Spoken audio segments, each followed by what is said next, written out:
Good day mga boss. Update ko lang kayo sa mga alaga natin na winner nung December sa 2 hits ulutan. Ito na sila ngayon. Unang lapag nila. At paliliguan natin sila ngayon mga boss. Ito yung kagandahan pag maliliit lang yung tama. Kasi hindi bumagsak yung katawan nila.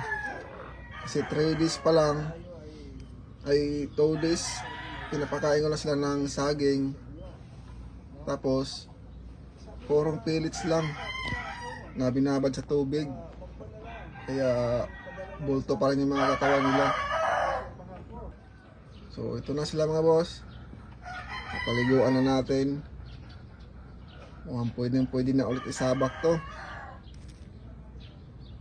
pero itong gray natin parang gagamitin muna natin to sa susunod na season. So yun lang mga boss, ingat kayo lagi.